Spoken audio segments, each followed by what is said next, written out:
All right, ready. I'm gonna make a really short video here, I promise, on another EDC item of mine, everyday carry. I'm sure some people click on my EDC and they expect it to be all like weapons and stuff, but I look at EDC as stuff that I carry every day. It doesn't have to be some form of a weapon. It's just stuff that I use on a regular basis and are always on my person.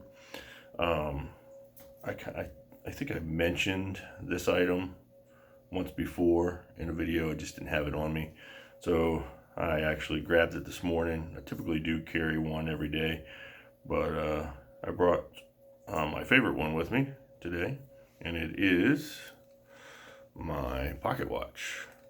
This is an Elgin pocket watch. I think it's sub 1900s, like 1896 is when this thing was made.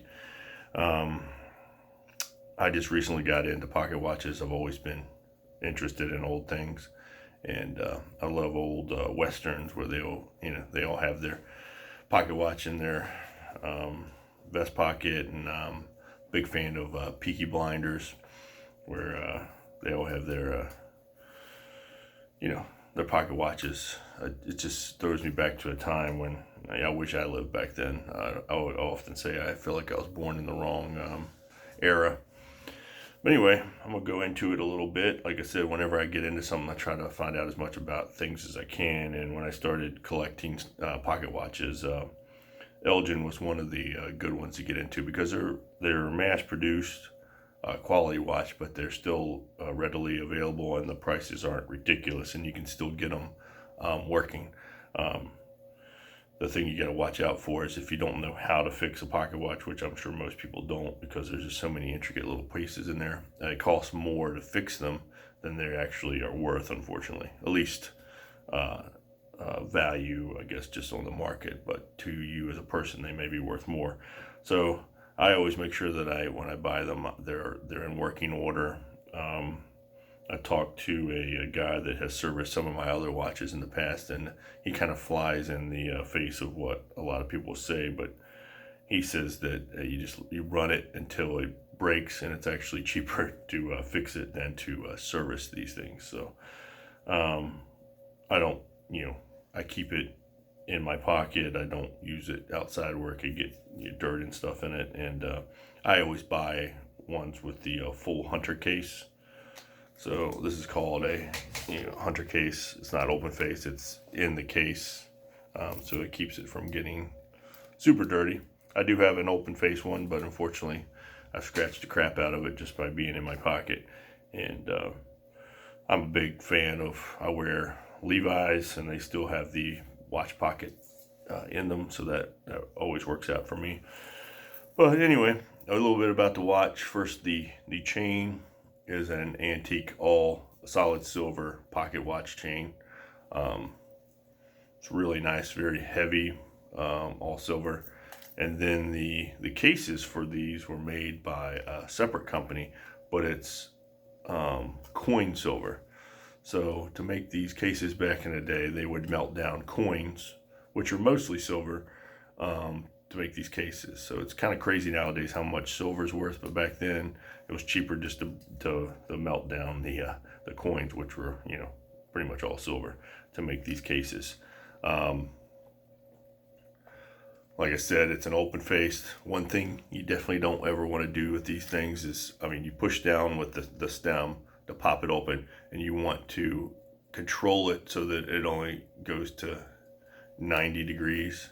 You don't want to pop it open, because if you just pop it open and don't control it, the hinge will go past, and eventually the hinges will get bent. So that is a good hinge right there, that opens only to 90 degrees. And then definitely when you close it, a big no-no is just to snap it. You got to push in on the stem and then release it. That will keep the watch in good shape for many years, because the case is made out of silver, but the little stop in there is made out of steel. So obviously the case edge will wear out long before that little piece of metal in there will. So you gotta do what you can to protect it, to keep it, because this is well over 100 years old. It's crazy. This thing's still running. It's amazing, and it actually keeps really good time. Only lose a few seconds a day. This is a railroad style pocket watch.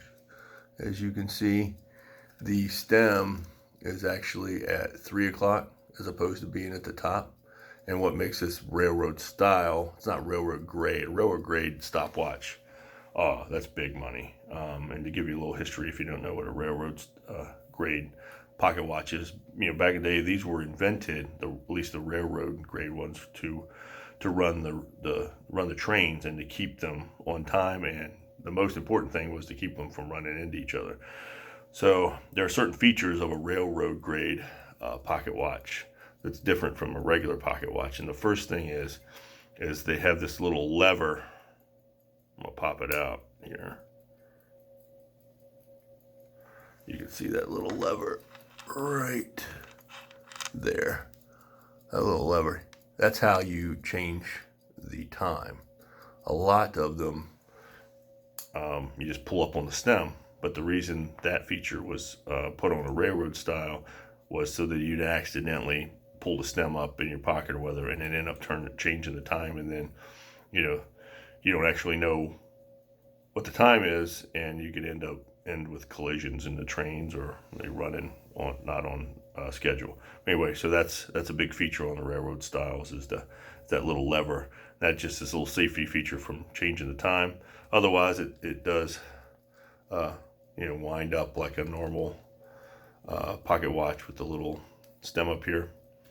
But yeah, this is the biggest version they have. I can't remember what size this is, what size they go in, but this is the biggest one, and I get big mitts and everything, so I wanted to go with the biggest ones. They make I think a size in between this, and then they have a woman's version, which is about the size of like a little over the size of a quarter. I have one of those too. It's gold, gold filled. I just like the looks of the silver, just more my style, at least for the pocket watches. And they're super heavy, very well made. And this is a 7 jewel. It's more of like an introductory level pocket watch. Obviously, if you don't know, the jewels, they're actual a jewel that the gears and stuff move on, and it allows them to move freely, and they don't wear out as quickly. And the lower the jewel, the less like there's 7 jewels in here. That's like the lowest level, and they can get up to double-digit jewels, and those are the really well precision watches that will last a long time. But for a 7 jewel watch, it's well over 100 years old, it's still running. I can't say anything bad about this watch. I love it. It's absolutely a beautiful watch in my opinion. Has nice patina on it. It's been well taken care of, obviously, and I will take care of it. I do have another Elgin that's like this, but it's older, and it actually winds in the back.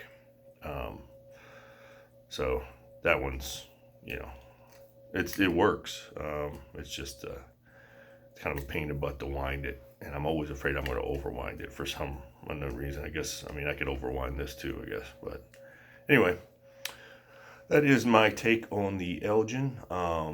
There are other brands out there that are more expensive, but if you are ever looking to get into pocket watches, I definitely highly recommend the Elgins. They're easy to get a hold of, and they're really well made, and just great Americana. It's American made.